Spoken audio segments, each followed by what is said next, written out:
So I use my own definition of psychoanalysis here because it kind of combines a lot of different definitions.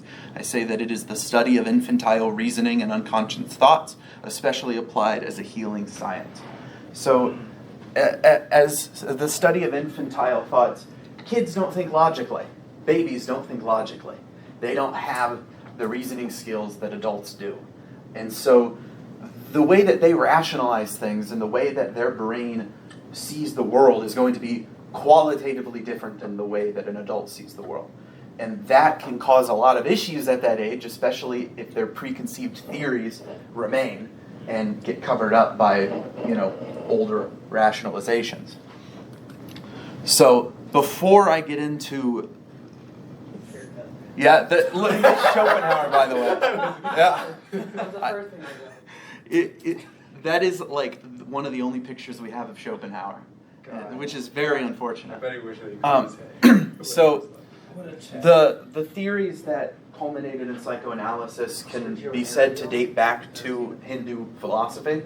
The Hindus back, 5, 6, 7,000 years ago would spend years meditating and introspection, and then they would try to plot out exactly how the human mind worked.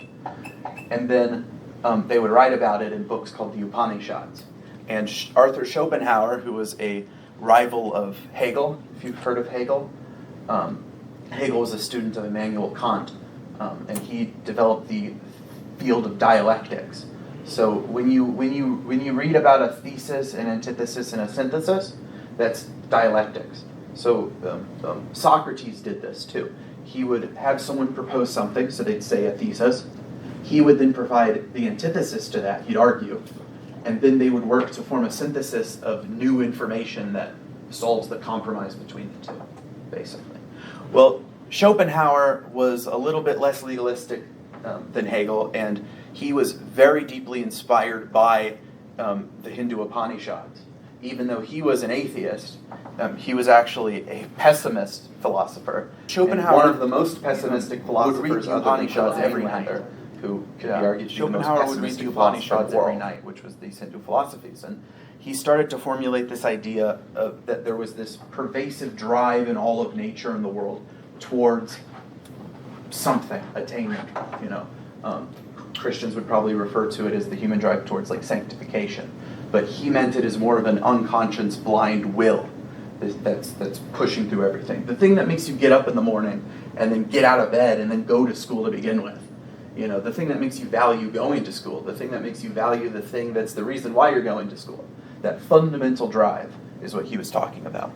And so that ends up becoming and influencing the ideas that lead to a theory of the unconscious. This idea that there is some sort of will or drive or reasoning that's beyond our conscious reasoning. At this point, it was purely theoretical. You have a question? No. You looked like you were thinking about something. I was just thinking. No. Oh, you're okay. So before Freud had developed psychoanalysis, and before psychology had the modern talk therapy, they kind of had no science at all with psychology beforehand. Psychology was still considered a theological art and a philosophical art for a large part. But a doctor named Joseph Breuer had a patient that is famously known as Anna O, and she was a hysteric. And what hysteria means basically is it's now called conversion disorder. So a psychiatric illness that causes a physical symptom. So some people get phantom pains, some people get paralysis that's due purely to their own mind, basically. And Anna O was our first documented case of hysteria, although there was probably a lot more before that. And they were trying to figure out how to solve this, and she told the doctor, let's just do a talking cure, where you just let me talk, and then you try to piece together my thoughts. So she was the one who actually dubbed the talking cure, which became the foundation of cognitive behavioral therapy, psychoanalysis, dialectical behavioral therapy. This idea that through dialogue, through language, you can get to the bottom of a symptom. And so Freud did not know Anna O personally, but he was friends with Breuer. And Breuer let him read the case files. Of course, they were anonymous. And that created Freud's interest in the unconscious, because that's when he started seeing that hysteria was a genuine thing. Freud, I got more pictures of him. Younger images. That one, he looks like a villain, honestly. Yeah. But Isn't he? no. So before I get into his theories, I'm going to defend Freud, because there's a lot of misconceptions about Freud. First and foremost, yes, he did try to radiate uteruses to solve hysteria. There was a reason why, though. Back then, as I said, we didn't really have modern medicine. We didn't have medicine in general. They didn't know how the brain worked. They didn't know how the body worked. And so he saw that most hysterics were women, most obsessives were men. It has to do with how our brains are structured, by the way. Although there can be male hysterics and female obsessionals. We call those people borderline nowadays. Well, so Freud thought if it's a primarily female disorder, then maybe it's caused by a part of their body that makes them female and not male. And so he thought that just like with chemotherapy, by trying to alter the uterus or something like that, that it would solve the problem. It didn't. No. And he stopped very quickly. And so that's, I would say, a sign of a good scientist. He tried something, it failed, he moved on. I'll get to the Oedipus myth at the end of the Freud section, because that also takes some theoretical explaining. So Freud also is one of those characters that we absorbed all of the good things about him, and people just remain with things that they don't really understand and then demonize him for it. So he was the one that created the classical distinction between the conscience, preconscience, and unconscious. The conscience, I think you all know what the conscience is. It's everything that is conscience, and that includes the ego, which is your sense of self.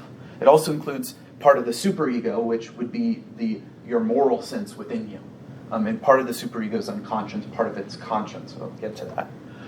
Then he had the preconscious. The preconscious isn't displayed on this, but it's that unconscious where all of your personal memories are held. So like, right now you're not thinking about one of your childhood birthdays. But now you might be thinking about one of your childhood birthdays if you think about it. Yeah, or if you try not to think about a purple elephant or something like that. Well, all of those things are stored in the preconscious. It's like a library. You could go and you could pick up the book that you need and open it up. And so that is, we're all familiar with that. Well, Freud posited that there's a layer even below that. Information that has been placed so far down that it can't be accessed by will alone. And that's what he called the unconscious. Now, Freud believed that the unconscious was formed throughout your life and that it got bigger as certain material was repressed. Later psychoanalysts would say that we're born with an unconscious of sorts, but that things can still be added to it. And so what originally he posited created the unconscious was repression. And so the mind is mediated between the id, ego, and superego, he would say. The id is like your animal drives, your all those nasty thoughts that you get that you want to ignore, right? And pretty quickly, most people ignore them. Well, where does it go? Well, your brain still had that electricity dedicated to it. It's not going to just disappear. Well, Freud would say that all of that extra psychic energy, psychic just meaning the mind, would be repressed into the unconscious and held there. And that was partly the job of the ego, was to mediate between the id, the impulses, and the superego, your morals.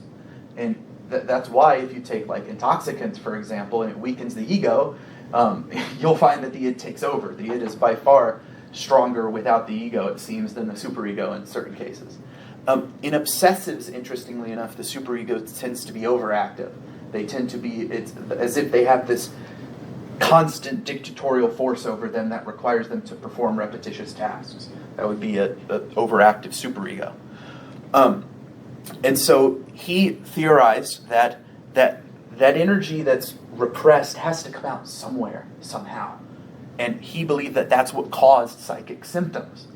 So the leaking out of that energy, in other ways, displacement, think of it, Lacan would use terms like metaphor and metonymy to talk about how it can vent out in a different way but that's close enough to the original way. An example would be, if you're frustrated at your boss and you go home and you end up yelling at your wife. Like, you might not be angry at your wife. You probably aren't. But you repressed these emotions at work, and when you got home, because you were too afraid to let them out on your boss, you let them out on someone else who you're able to. And of course, you feel a little better afterwards. But then she turns around and yells at the kid, and the kid turns around and yells at the cat, and, just everyone's upset. And so he would say that symptom formation was caused by this repressed material. And there's a bunch of different ways that the unconscious deals with repressed material. That's a little bit beyond the scope of an introductory lecture, but there's probably about 20 or 30 different ways he identified total. We know some of them: displacement. He would say that, I'll get to, so he noticed these unconscious contents coming out day to day in parapraxes and dreams. So parapraxes are commonly what you call like Freudian slips or botched actions. So at the time period, people thought, oh, well, if you say the wrong thing, clearly it was just a processing error, right? Well, Freud said our brain is literally the most complicated organ in the entire universe that we're aware of. There are more permutations of neurons in the brain than there are atoms in the known universe. That's how complicated the brain is. And so Freud was like, let's not assume that the brain just malfunctions all the time, because that would be weird. And he applied that same reasoning to dreams. The current psychiatric theory for dreams is that the lower parts of the brain are firing, and the prefrontal cortex is doing a bad job at trying to figure out what the heck's going on, and that's what creates a dream. Well, again, that assumes that the brain makes that mistake. And two, why would the brain have adapted then to paralyze the body when you have a dream instead of just stopping the frontal lobe from reading that information? It would make no sense. So clearly dreams had a purpose. And even if we take from a theological standpoint, in the Bible there's numerous times where God speaks to people through dreams, interestingly enough, like what was it, Joseph in Egypt. Well, so parapraxes are like slips of the tongue and other minute mistakes, and Freud would watch these, and he believed that basically those are parts of the repressed material bubbling up, unconscious bits bubbling up. There's other parapraxes that are negative parapraxes, like when you have a word on the tip of your tongue and you can't say it. That it feels like it's literally blocked. You try and try, it's there, but you can't get it. Well, he would also cite that as evidence of the unconscious, because, well, clearly something is holding you back on your words. And he found that oftentimes that correlated with other things that it was connected to. But that gets more into Lacan. I talked about the id-ego and superego, the ego being kind of the balancing force between the id and superego. The superego is in part formed by your parents and the society that you live in. You basically take their moral codes and you ingrain it into your brain. That's why different cultures have different rule codes for the most part. There are some universals, and those universals are probably also more on the unconscious territory. But for the most part, a lot of your superego drives are inculcated in you by your parents. With dreams, he had this idea that dreams contained both latent and manifest content. So he believed that the ego acted as a censor. The ego doesn't want these disgusting animalistic thoughts to be blowing up into the mind. Because, try dwelling on some of those thoughts during the day too long and you'll end up feeling pretty bad about yourself. So he believed that in sleep, in order to help you stay asleep, your brain had to censor the id. Because if it didn't, the id would boil up all of these horrifying things to you and you'd wake up. Well, so he believed that dreams cover up the latent id content with the manifest content of the dream. And so an example would be of the censor working. If you're asleep and your alarm goes off in real life and an alarm goes off in the dream. So why is it doing that? Well, it's trying to keep you asleep by rendering the real world in the dream and keeping it coherent enough that you don't wake up. But eventually, sometimes it can become too overwhelming for the censor and you wake up. An example would be a nightmare. The id boils up too heavily. The censor can't censor it entirely. It overwhelms you with anxiety and you wake up. Usually your heart's beating like crazy too, and your body responds like there's a danger. Because there is. The danger from within is serious, because it can cause a lot of problems. The Oedipus myth. This is his most misunderstood. It's the most misunderstood Freudian theory. I'm going to first tell it to you how most people know it. A kid, when he's like 4 or 5 years old, falls sexually in love with his mother, represses the drives, and instead gets jealous of the father. Yeah, I remember this. Okay, yeah. Well, nowhere in Freud's literature is that ever how it's described. People took that from the actual Oedipus myth, the Greek myth, and assumed that that's what Freud was talking about. Right. Really, what Freud was talking about was a child's relation to his parents socially and his understanding of the dynamics. So think about it like this. A baby's born, and the very first place that we usually put them is in the mother's arms. In fact, babies that don't get coddled by the mother immediately tend to develop problems. So assuming it's a normal course of action, the baby's attached to the mother instantly. And the mother gives the baby 100% of her attention most all the time. In fact, the baby probably doesn't even realize how separate they are until he's older, because he's always there. He gets his nutrients from her, if they breastfeed especially. And he gets warmth, and the mom is his world. They would say that is the other for you, that is otherness. Well, eventually the child realizes that he's not the only thing of importance for his mother. The mother will put him to bed and then leave. And where will he leave to? Where will she leave to? With the father, usually. Okay, well, the mother, is always with this father figure, and the father figure is taking away the attention of the mother. So the idea is the baby, with its infantile reasoning, is going to be like, what the heck? Yeah. I want this attention.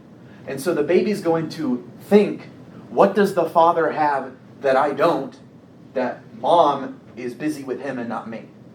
Now, the psychoanalysts use adult terms to refer to these things because of their complicated history and the depth of meaning. And so when Freud would talk about the Oedipus complex in like the phallus, for example, he refers to that as the thing the father has that I don't, basically. Now, the father has something in his fatherness that is something that I don't have.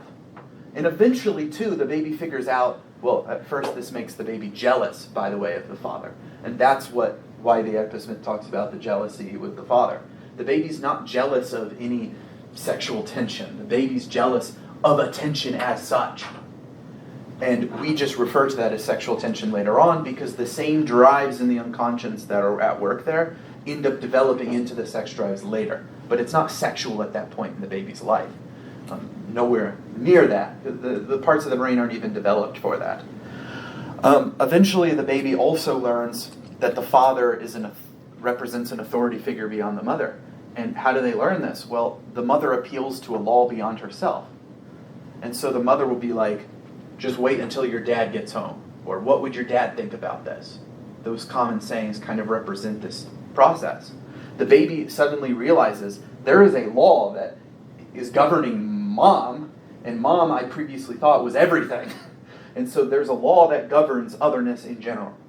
And so the successful development of the Oedipus complex is in the acknowledgement that there is a law separate from you, that you are not the center of the world, and that you cannot fulfill the desires of your parents infinitely.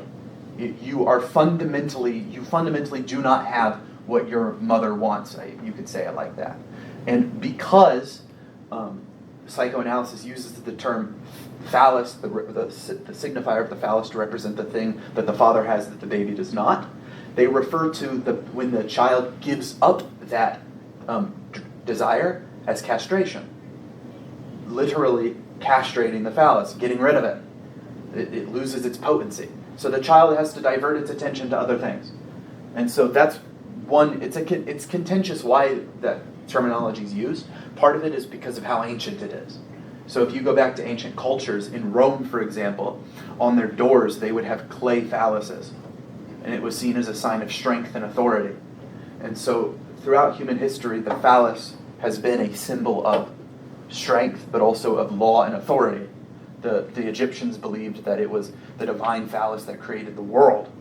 And I mean, you could see why they would think that, because they knew that the male potency was what impregnated the female and then created the world, or created the baby in that sense. So primitive religious people said, God probably did something similar. And they don't know how he did it, but they do know what they do know. And so they used metaphor, things that they already knew, to explain spiritual phenomena. And so that's where the Oedipus myth comes from, and it's from acceptance of that law that the superego forms, and that the id gets under control. And so that's really all the Oedipus myth is laying out. People who don't read Freud and who don't study Freud,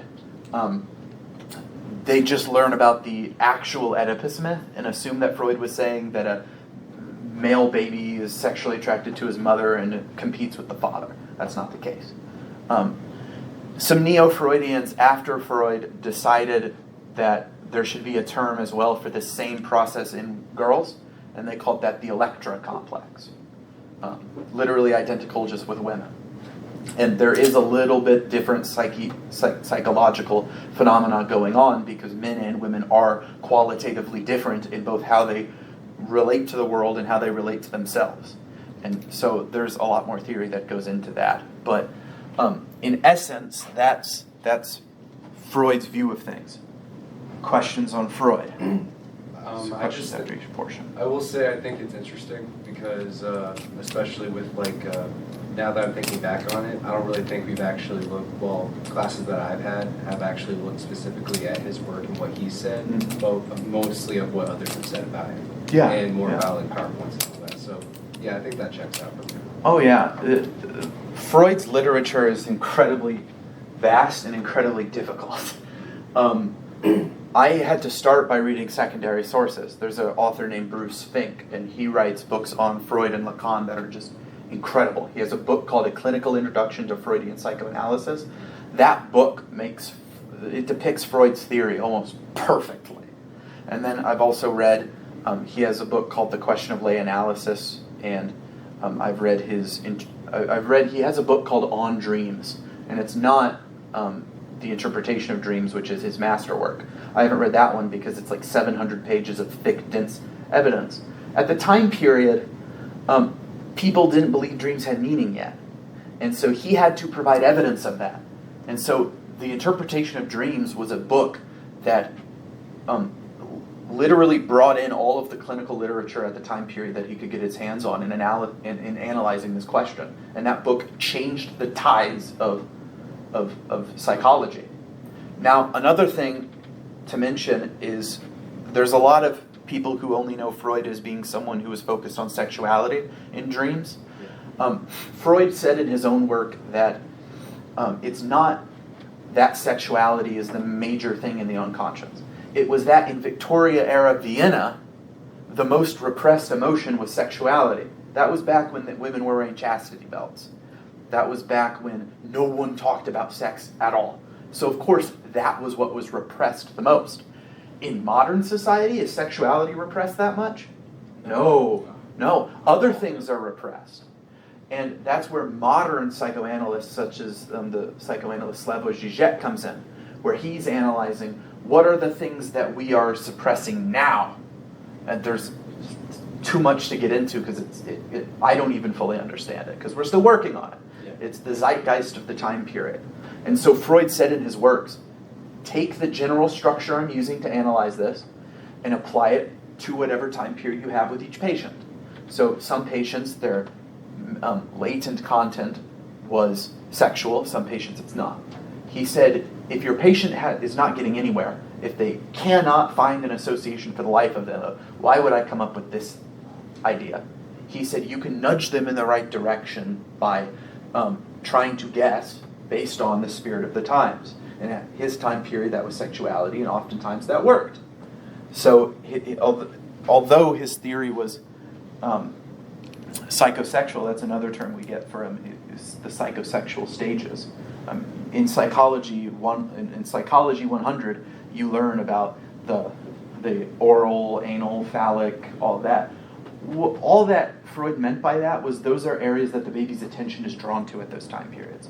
Babies, when they're first born, are heavily orally focused because they're breastfeeding. They get pleasure from breastfeeding.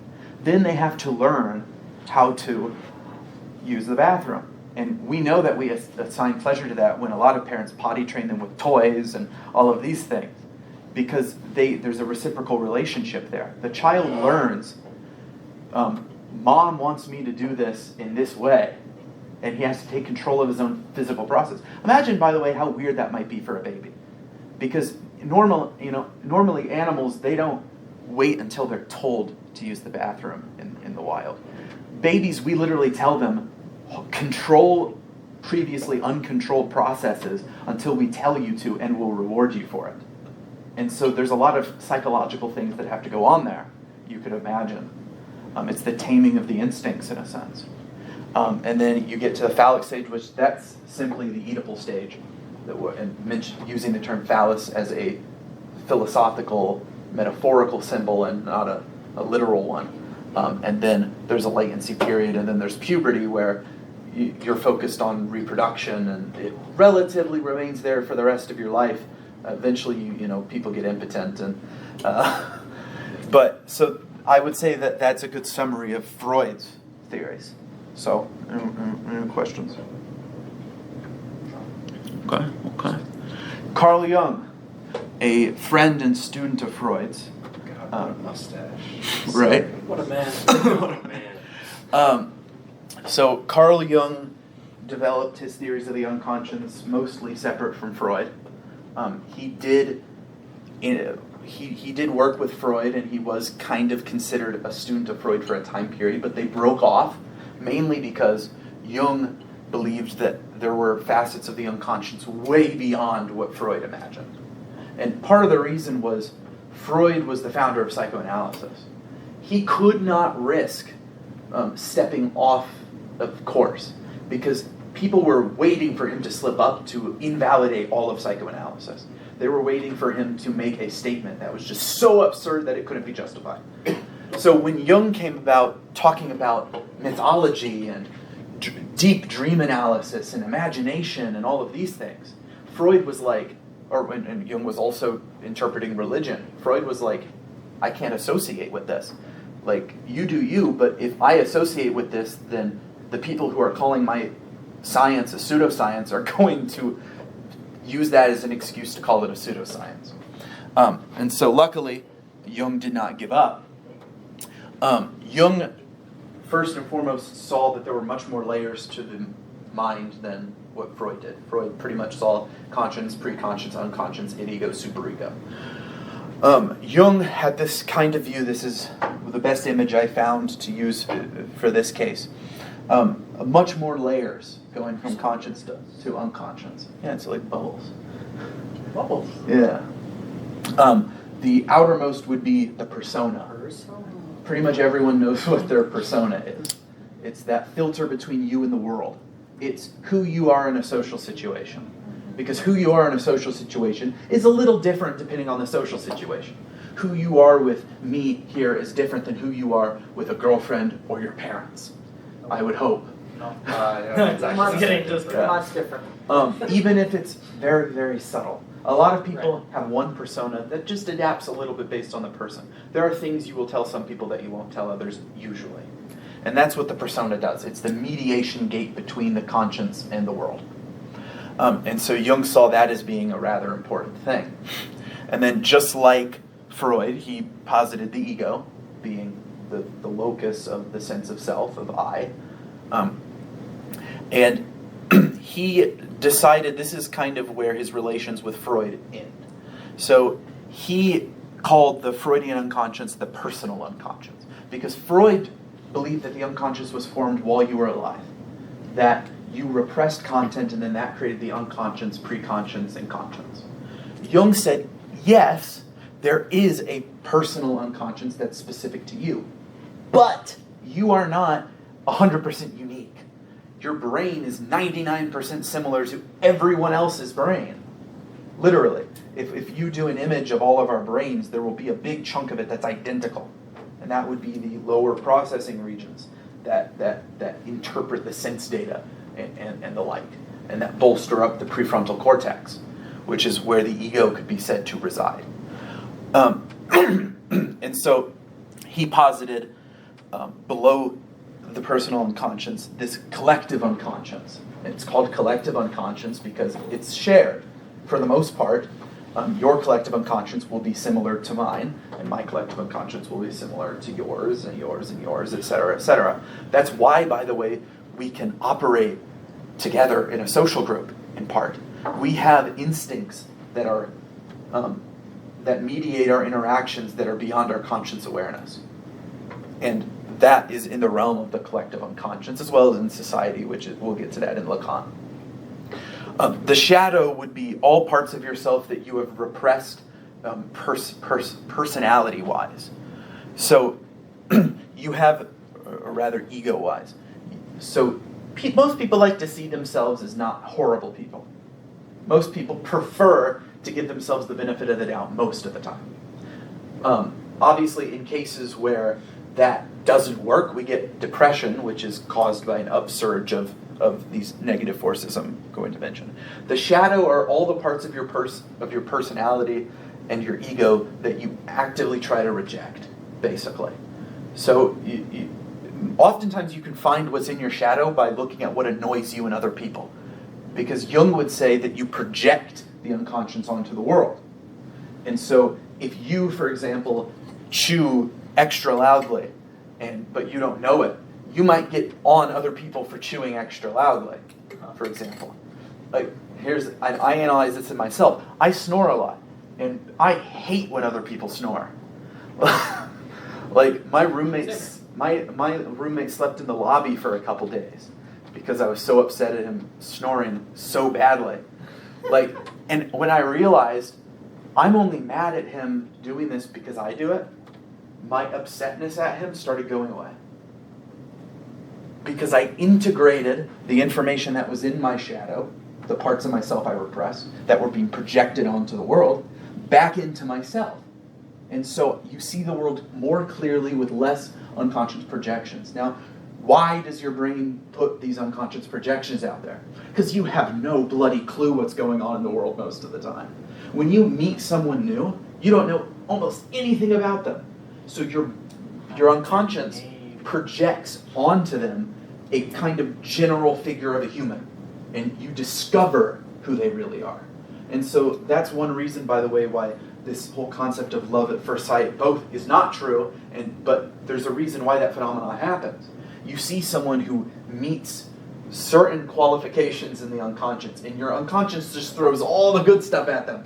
And it's like they're glowing with this psychic energy of sorts in your psychic economy. Your brain's putting so much energy towards that to make it a very special object. Yeah. So we essentially Bob Ross then? Oh, happy little tree right here. Yeah. And oftentimes that doesn't end great because a lot of people like to make rash decisions in that phase, when really what they fell in love with instantly was themselves.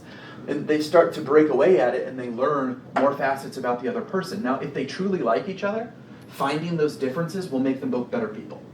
And if they can get beyond the haze of the golden aura that their unconscious puts on them, then the relationship will stay. But clearly there's 50% of marriages into divorce. Part of that is because people like to jump the gun sometimes before they fully figured out information about the other person. So the collective unconscious, that's just all of the collective shared aspects of the brain's processing between all of us. Yes? Wait, okay, sorry. So where do the, cynical thoughts, those assumptions, where do those come from when you're meeting someone new? Like, your brain just goes like, oh, this person looks really nice. Yeah. Or, oh, this person looks like a total douchebag. Yeah. Where do those your come from? unconscious is trying to make very quick evaluations of the world. It's to save you processing power. Because your conscience can't detail everything. And I try figuring out 99% of someone based on looking at them once. You Right. can't. But you can get a general rule of thumb. Your right hemisphere is the one that's in charge of this, by the way. So, for example, if you have your kid reach their hand into a dark room at night, are they going to be too happy about that? No, probably not, usually. Why? Well, because they think there's monsters in there. And why would they think that there's monsters in there? Why do they think there's monsters under their bed? Well, because there kind of is in the child's mind. The monsters are the unknown. And so when an animal's out in nature, for example, in the middle of the night, if you hear a rustling in the leaves, it is always advantageous to assume it's a predator. Because if you assume that it's a predator and it's not, you live. If you assume it's a predator and it is, you probably will live. If you don't assume it's a predator and there is one, you die. And so you die more if you don't assume that there's something bad there than if you do. So your unconscious gets used to throwing out these very, very, very rough draft theories. And your left hemisphere is responsible for formalizing them as you learn more information. And so you can think of the right hemisphere as the theorist, or it creates hypotheses, and the left hemisphere tries to create theories, basically. There isn't really that much hemisphere bilateralization. That's kind of a myth. There's some hemispheric bilateralization, like I believe it's 70% of people who are right-handed have their speech centers in the left hemisphere, which is kind of cool, I think. Broca's area and Wernicke's area. Wernicke's area is responsible for your reception of speech, and Broca's area is responsible for your processing of saying words out loud, I believe, unless I have them flipped. But I'm pretty sure that it's Broca's area goes out, Wernicke's area goes in. People with Wernicke's aphasia won't be able to read. It'll be jumbled. People with Broca's aphasia, when they try to speak, it'll come out like jumbled words for the most part. Or if it's the other way around, Wernicke and Broca's area. Those two things regulate that. I'm a psychoanalyst, not a neuroscientist. Well, Jung believed that our brains are mostly similar. But when you're a kid, your brain hasn't gendered itself yet, because you haven't had the hormones pumped into you yet that have been able to structure your entire body through the puberty process, for example. So your brain develops originally to be general. And as you get older, it specializes either in the masculine form or the feminine form. And that's largely based on neurochemicals and hormones. So Jung would call the once it's differentiated, he would call the male portion the animus, which is basically the Latin term for male spirit, and the female portion the anima, female spirit. And so if you are a guy, you subsume the animus into the ego, and where does the anima go? Into the unconscious. And so he noted that in men, as long as they didn't have very specific psychiatric disorders, when they had dreams, if their collective unconscious gave them a message, it would usually be through the form of a female. And that's also one of the reasons why we have these stories of like the water nymphs that pull men into their grasp with their songs and then devour them. It's the unconscious. The representative of the unconscious is the mermaid or the nymph or whatever, and it draws you into it. It charms you into it. And then once you get into it, you can drown. And so Jung would describe, by the way, whereas Freud had the iceberg model, Jung would say that that you and your unconscious are like the iceberg that sunk the Titanic. That would be your conscience and you. And the ocean would be the unconscious. How much information processing your brain does that you are not aware of. And luckily, it does all of that without our being aware of it, because that would be exhausting if we had to do all that processing on our own. And so the anima is projected onto that, and it kind of does the same thing as if you're a guy, the anima is projected onto that. Just like how I mentioned you project things onto the world. You project things on the world, why? To make sense of it. Well, you also project things in on the inner world to make sense of it. Your drives, your instincts, all of that. And that would be the animus, or the anima for guys. Women, it's the other way around.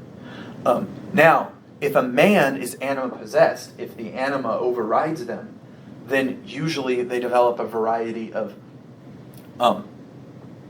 interesting phenomena. So Jung noticed at the time period that men whose anima took over tended to become homosexual. women whose animus took over tended to become lesbian.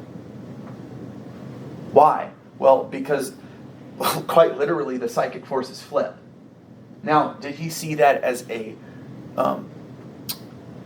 disorder? Not really. A disorder in psychology is something that causes disorder. So if it was affecting their life negatively, which in some cases it did, because in some cases, especially back then, if you were in a married relationship and then something happened psychiatrically and then you turned gay, that was not really good for your marriage. And so Jung was actually able to aid in creating theories of solutions to this, although nowadays we don't really try to cure it because for the most part it's not causing problems. Any form of sexuality starts causing problems in the extreme. In the extreme of straight people, they rape, and that's obviously not a great thing. By the way, lower class male orangutans rape too, and they do it for the similar reasons to lower class men doing it. So like with orangutans, you see the ones with the big circular cheek pads? Those are the dominant ones. And the dominant ones get to choose whatever woman they want. The non-dominant ones don't get to choose. So they have to take, and so they do. That's messed up. Yeah.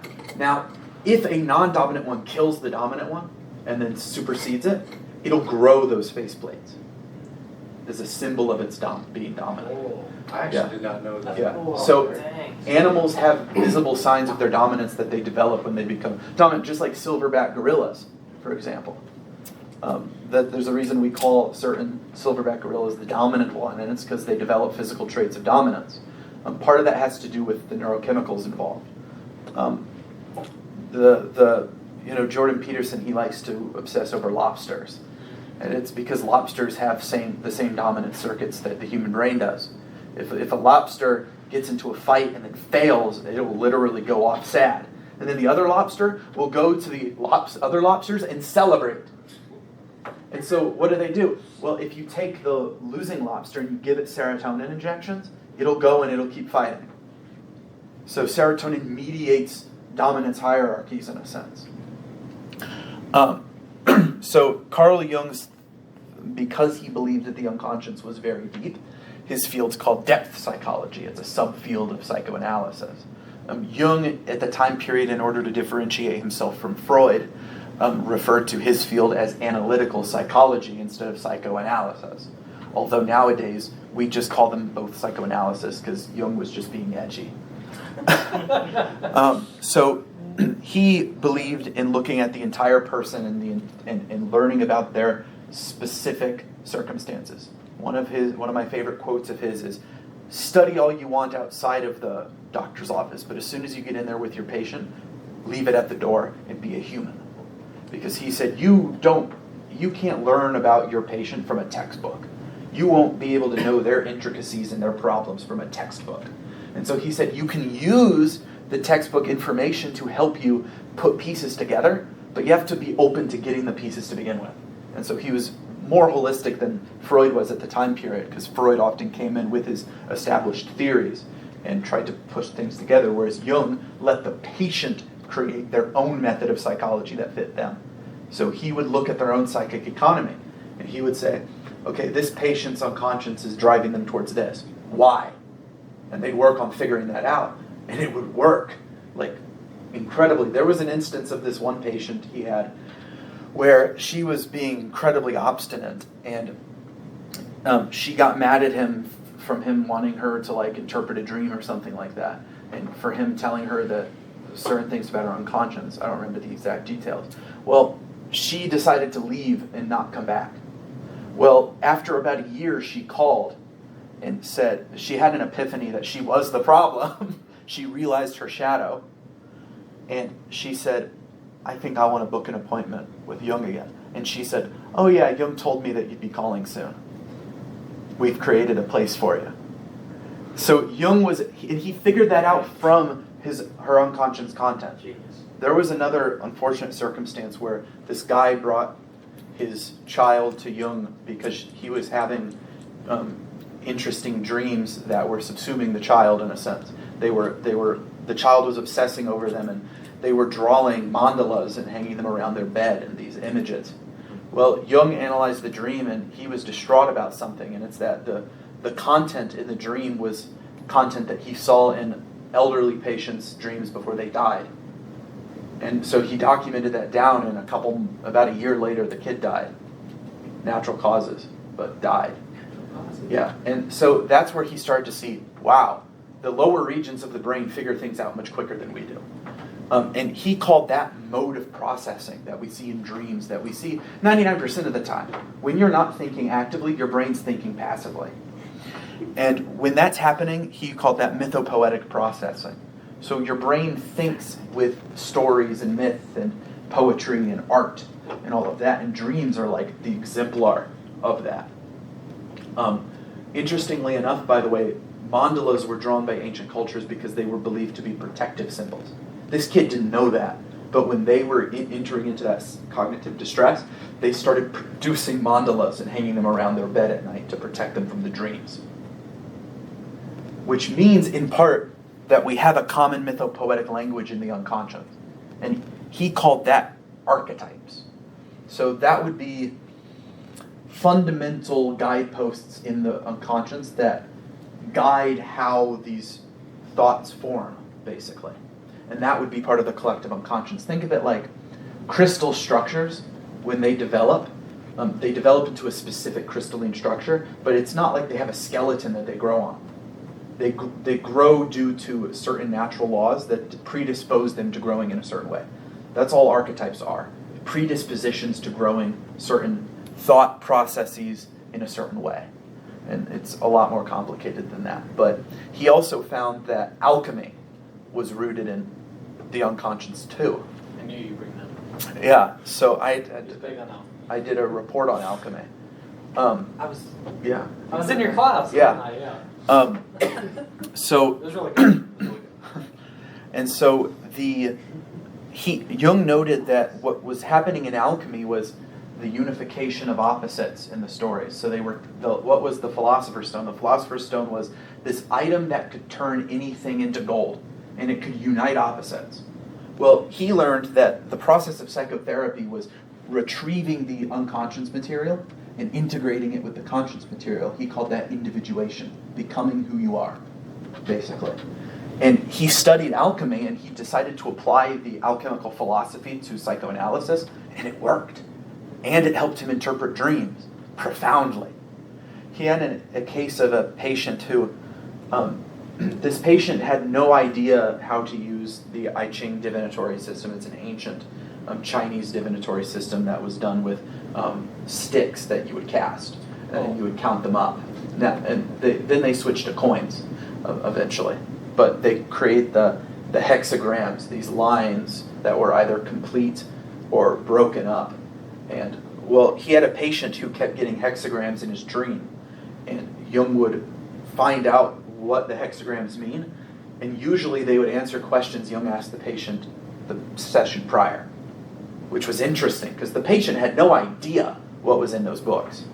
And the patient didn't want to talk about it, in part because he didn't think that it was interesting. So what did Jung interpret it as? One, he could have said, oh, this patient's a magician of sorts.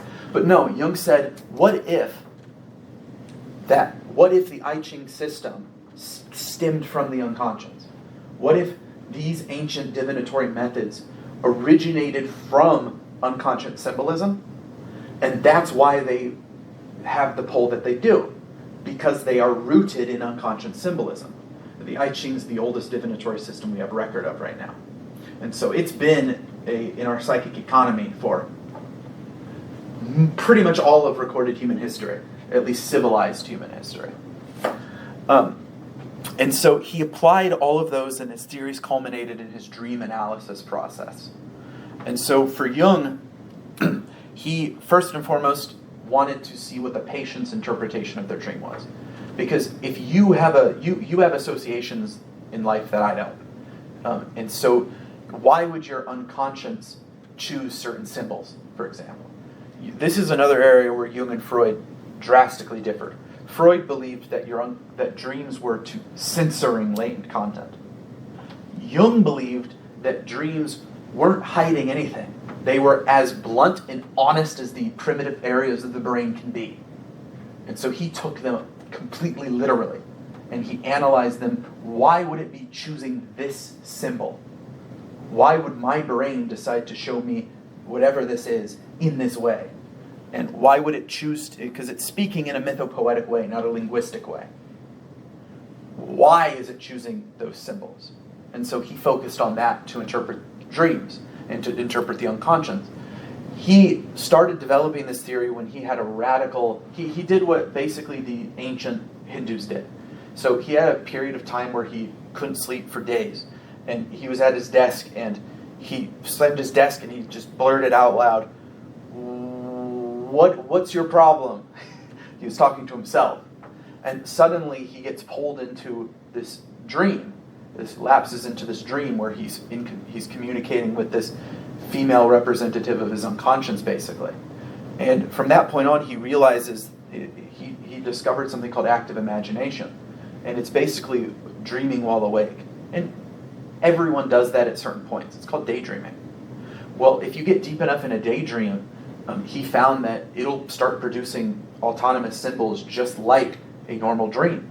So what he would do is he would spend months daydreaming, and he would talk to these figures in the daydream.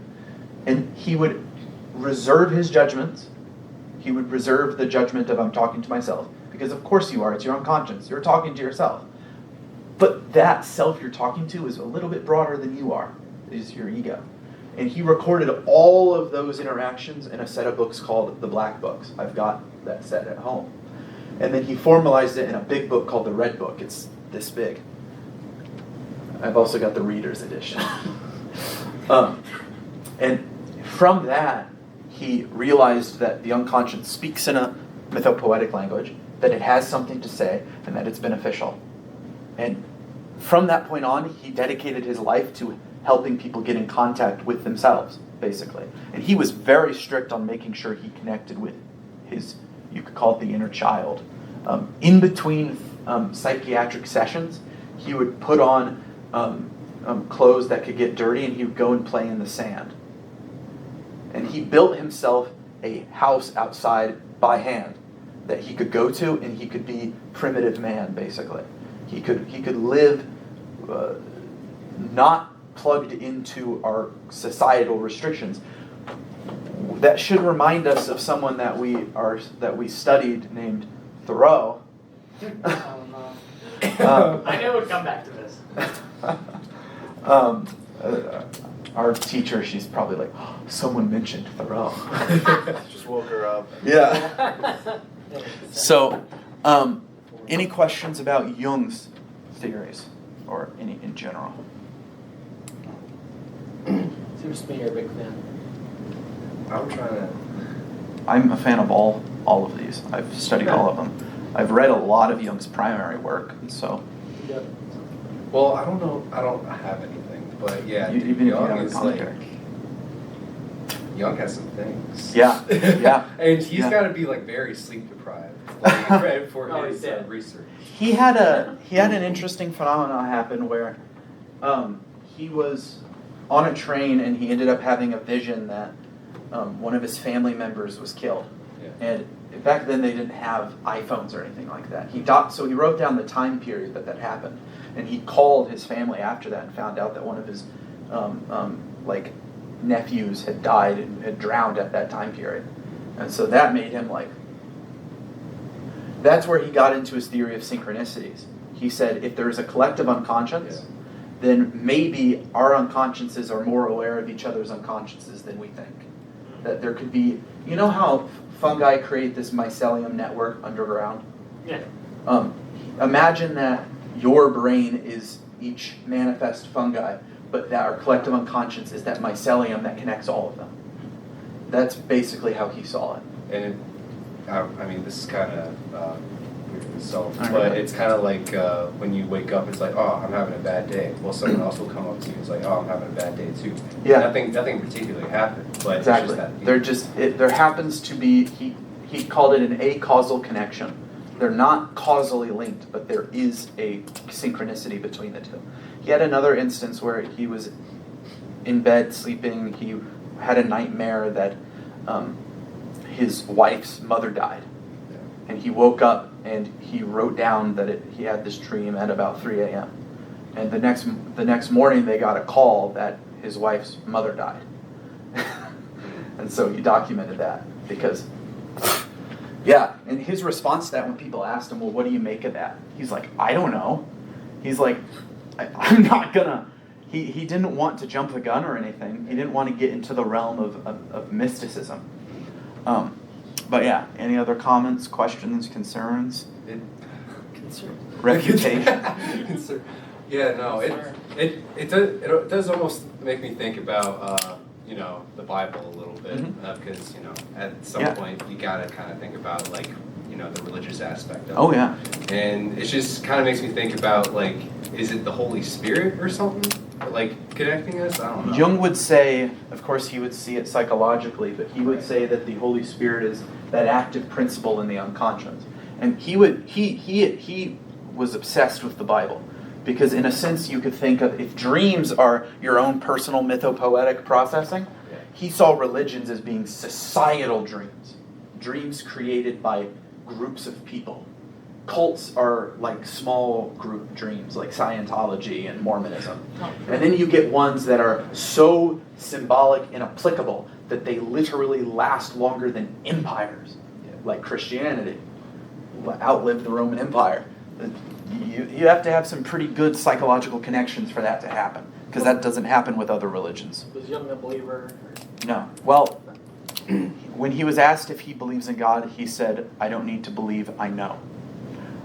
He said that he was a Christian in as much as no one from the West can escape the fact that our processing is fundamentally Christian, or is Judeo-Christian. The way that we view the world is in that same collective societal dream. And you know this because when he would visit primitive tribes in Africa, for example, and analyze them and work with them, and he found that they think fundamentally differently than Westerners do. And people in India think fundamentally different than we do. And one of the biggest predictors of that difference in thought was religious upbringing and societal upbringing. And so he would think of religions as basically collective mythopoetic dreams, societal dreams. He also famously said, organized religion is a creation by the church in order to stop people from experiencing God. Because he thought that the forcing of one view of the Bible, for example, would make it harder for God to actually speak to individual people, because they would shrug it off. They'd be like, this doesn't line up exactly with what my pastor told me. And so he had some antithetical opinions towards organized religion. Okay. Lacan. Lacan. He is probably the most difficult psychoanalyst to study. You'll find that out more in that graphic novel. I started it today. Yeah, it's Jacques Lacan was a he wasn't a direct student of Freud, but he was pretty close. He studied under people that were very close to Freud. And he believed that psychoanalysis had wandered too far away from Freud. He thought that we needed to return to Freud. We needed to return to the classic psychoanalytic principles and just updated to the time period. And so that's what he did. I'll explain some of these graphs. So he believed that yeah, it's a Bromian knot. I see. He believed that what would be a way of saying that you could represent certain psychic concepts with algebraic symbols. And so that's what he did, was he used algebraic symbols to, so like I was talking to you about the castration and the phallic representation of that. This is a graph that I'm not going to be explaining to you guys here. Okay. Because this is a graph that has taken me at least 3 years to grasp half of it. Huh. Because each one of these represents an incredibly deep psychological process and there's actually 4 graphs. This is just the completed graph. There's 4 graphs that all function simultaneously, and they're able to predict symptoms, and they're able to predict how the brain functions. So it's one of the coolest psychological images you will see. The graphic novel will go over it a little bit, as much as a graphic novel can. In BASIC, the E represents the ego. This is written in English format. Normally that would be an M because he was French, and M, moi, was me. You had the split subject, so he said that you exist, but you are fundamentally alienated from yourself because you have an unconscious. You are a split subject. You have your conscience and you have your unconscious. And so that's where I get into semiotics, which I will need to use the whiteboard for. So semiotic theory was primarily founded by a, there were a couple. There was a philosopher named Saussure and Althusser. And they were interested in how symbols and their meanings connect. And we've looked a little bit at this in our class, in our literature class, because we look at meaning. And so for example, if I say computer, there's an object that I'm talking about, and then there's the label, the signifier that signifies computer. And so you would have, let's say, phone, that would be the signifier, and then you have what is being signified, which is the actual phone. Very poorly drawn. Right, this is an art. Yeah. And so he would say that there is a fundamental disconnect between the two, obviously. And that bar represents the separation from the signifiers from their signifier. The stop sign from the meaning behind it. And the general algebraic way that they wrote that is with a big S and a little s, basically. The signifier and what's being signified. Well, Lacan believed that this structure is a good example of what the unconscious is like. You have the conscious material, and then you have the unconscious material. You have the meaning, which is repressed below the bar. And then you have the manifestation of that. And Lacan also, have you guys, a Mobius strip? A piece of paper that has one continuous, you can trace it, and the back and the front are the same side, basically. That's how he viewed the unconscious relation with the conscious. One continuous plane. At any given point, though, they're opposing and separated, but it's all one plane. It's why it's a lot more complicated. But so he analyzed how our mind starts developing that structure, and he would call that the symbolic, basically. He believed that as the child developed through the Oedipal complex, they developed this capacity of symbolization of meaning. And that once that process is set into place, in language, you acquire language. Not only do you get placed within language, you become a subject. You also create the image of your body. I'll get to that in the mirror stage. But they would also believe that the signifiers can change and move around. And we know that because there's different languages. So you can have the signified, and you can have any signifier you want for it. Delta, the change in. You can have any word you want to associate with things. So what gives them the meaning then? Words' relationship to other words, in a sense. And we're learning about this in our literature class a bit when she talks about, when she asked us the other day if words mean anything outside of their context. And the answer is not particularly, because when this word is spoken, sure, it has some potential of meaning, but its meaning is determined as well by the words that come after it. And so it has retroactive meaning. So every word you say retroactively affects the past. And he thought that that's how the unconscious stores information. So he tried saying, how could the unconscious store every single event that's ever happened in your life that has been verbalized? Well, he said, well, if language always retroactively affects itself, theoretically, using just a couple basic formulas, you could make a 1,000,000 word long a 1,000,000 word long sentence there, and the first word would be influenced by the last word's meaning. And as long as you have the last word, you can know the meaning of the first one, and it's unconscious. And he abstracts in the book. Bruce Fink has a book. It's called The Lacanian Subject, and it goes into detail about that.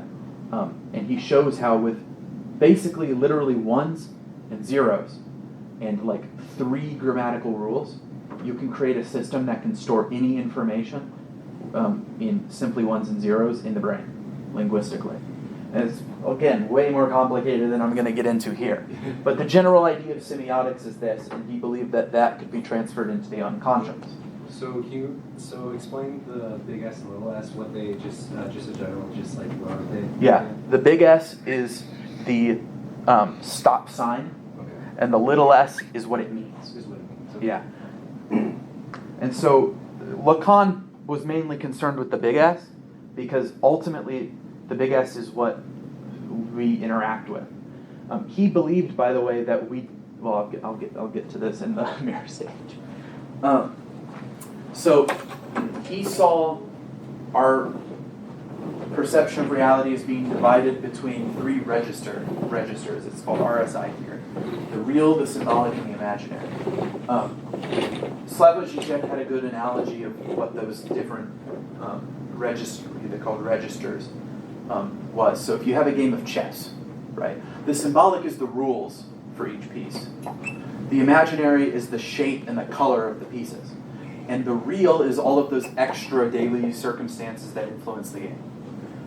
Another way of seeing the real is, have you ever played one of those games that has a bunch of numbered squares that you move around, and like you have to put them in a certain order, and there's always one missing, and it's so that you can slide the other pieces in? Yeah, that missing piece is what Lacan would refer to as the real.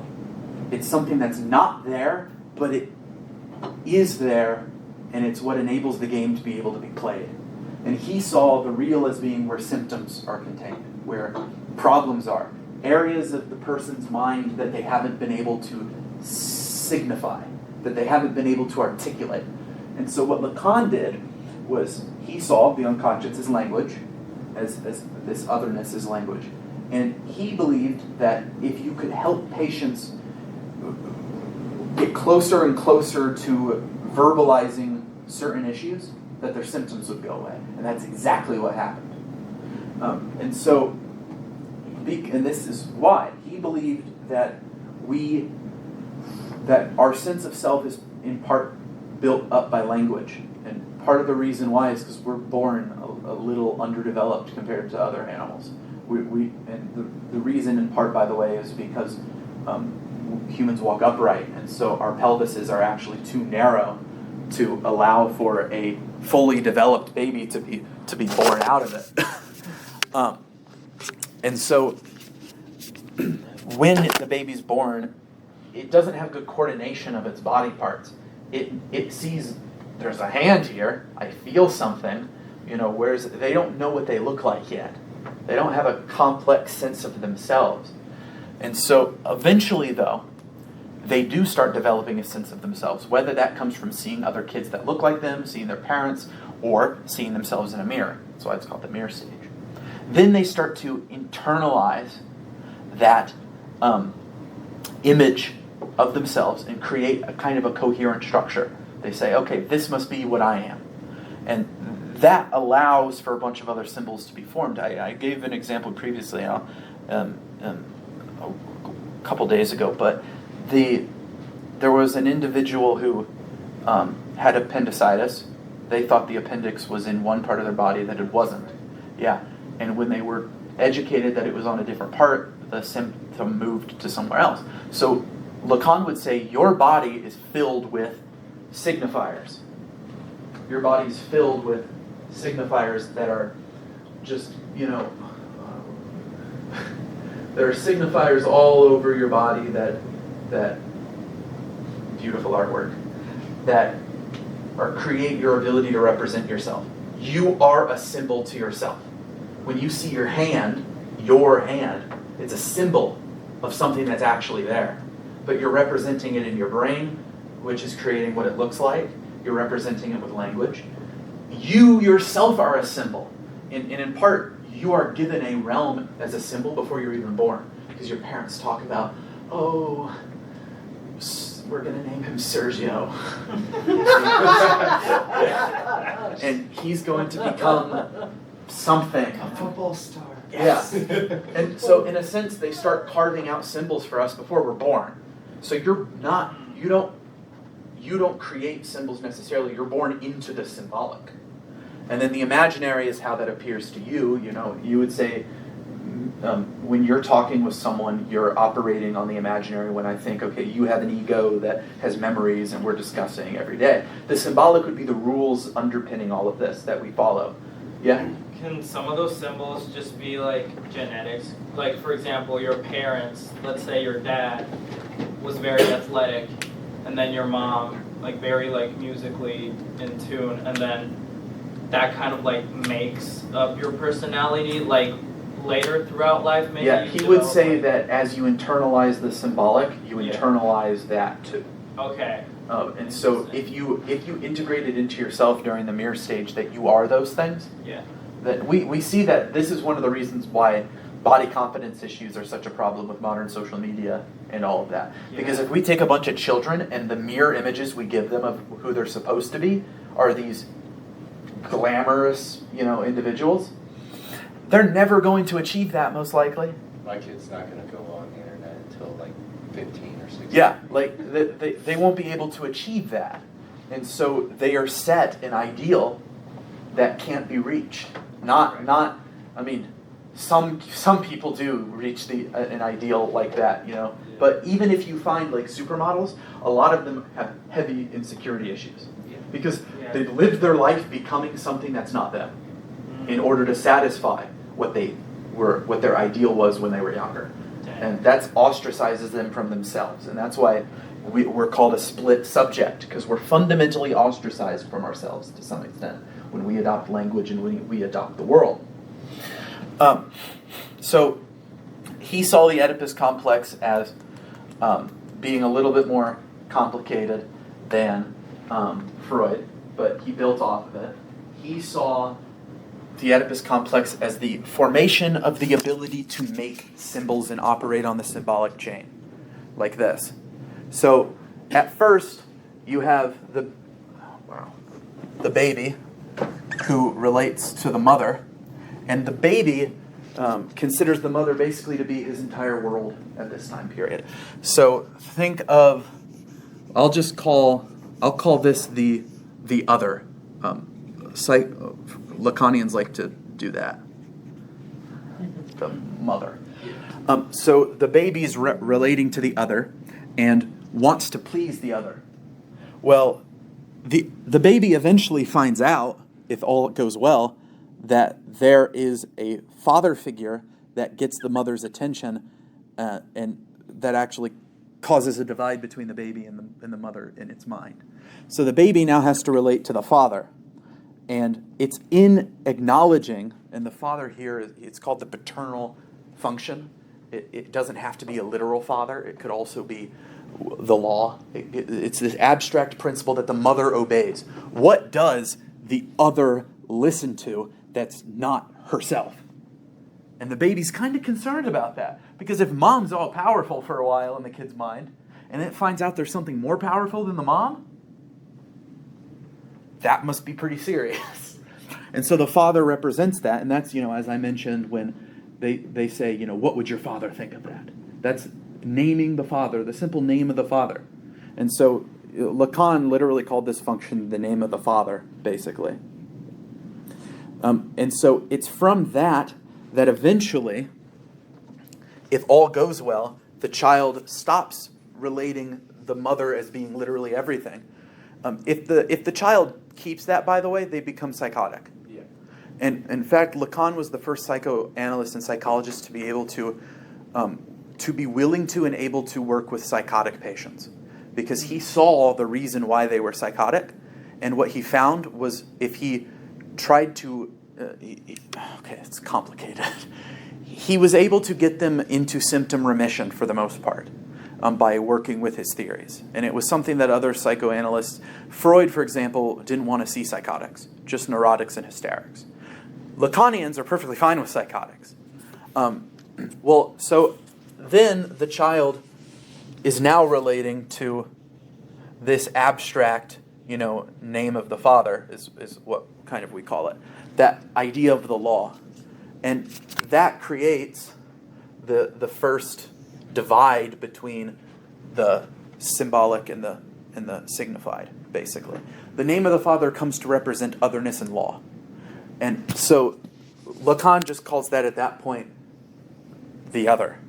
And that's projected all throughout the rest of your life. You're always interacting with the other. It's that force it's that linguistic force that's behind the veil of everything you do, in a sense. It's one of the reasons why people who do something immoral with no one looking can still feel bad, like they're being judged, because they are being judged by an otherness that's not themselves, in a sense. Religion could subsume this into an idea of a Holy Spirit or something like that, or divine judgment, or whatever. There are, of course, problems that can happen if this process doesn't work out perfectly. If it doesn't work out perfectly, as I said, if this remains the mother, part of what that means is the child has not accepted that it doesn't have what the mother wants. It doesn't, the child has to admit there's another force that's beyond me and beyond the mother that I can never attain. And you need that unattainable goal in your life that drives you. If you don't have an unobtainable goal, you'll go mad, and that's literally what happens. And so a lot of these people tend to develop psychotic symptoms, especially revolving around their mother. There was a case of a serial killer who was pampered by his mother all throughout his life. His mother was obsessed with him, and he was obsessed with his mother. And what he ended up doing, he became a serial killer, and he would kill women, and he would use their skin to furnish his house. And then he created a skin suit so that he could be like his mother. But think about this Lacanian and psychoanalytically. He's trying to please the mother by literally becoming what the mother wants and becoming the mother, basically. Yeah. Clearly, there's a problem there. Yeah. And so, but it makes sense why that ends up happening once you have this psychoanalytic framework. There's also an instance where the child admits that there is an other, but they don't allow that other to subsume their preconceived notions about mother, and those people have what's called a perverse structure. Those are people who the law exists for them, but they have to invoke it and they have to bring it out, and so that's why perverts are oftentimes they like to either watch or be watched doing weird things. They want the other, the law, to impose itself on them to establish that there, because it's not. And so there's a good book on Lacanian psychoanalysis that this woman goes over. She works with sex offenders, and working with them, she noted that if she can identify which structure they have, in Lacanian psychoanalysis, there's 3 diagnostic criteria. There is the normal neurotic structure. That would be obsessionals, hysterics, etc. That would be anyone who has formed this normal structure, who operates perfectly, normal. We call them neurotic. Everyone's neurotic. Why? Well, because neuroticism, if it gets into the disorder realm, like obsessionals and hysterics, is just a natural extension of the things that are already there. Psychotics are the second classification. They have not formed that symbolic relation at all. And Lacan theorized, first and foremost, that means they haven't adopted language perfectly.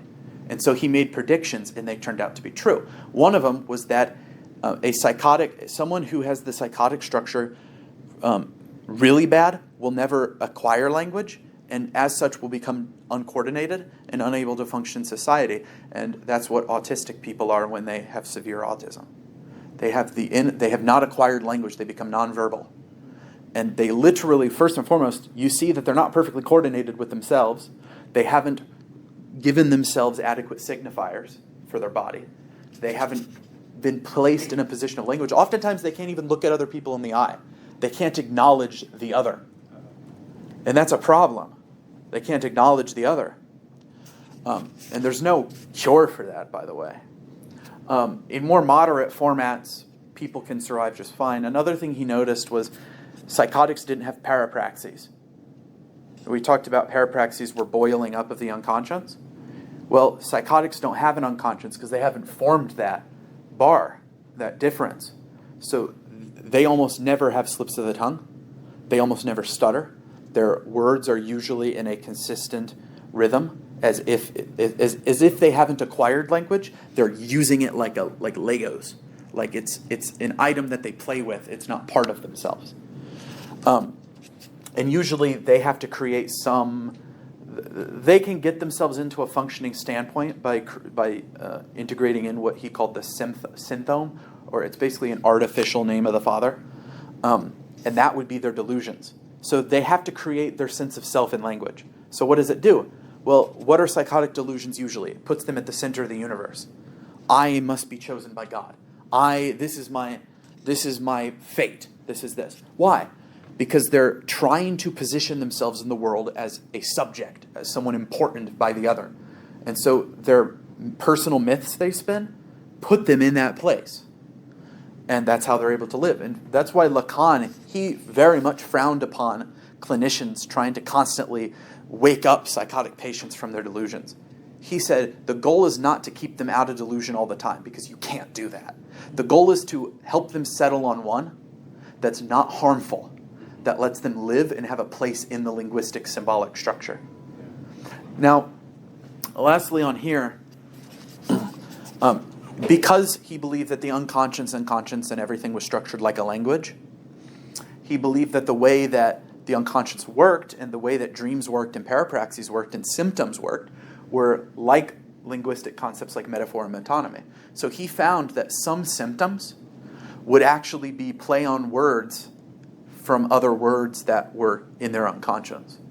And so sometimes words that rhyme with each other, like I'm going to create like a very, very random, unrealistic representation, but suppose they're repressing a drive that they want to like kill someone, for example, and maybe that manifests as forgetting to pay their bills. Seriously. And he found that if he could connect those two back to each other, the symptom goes away.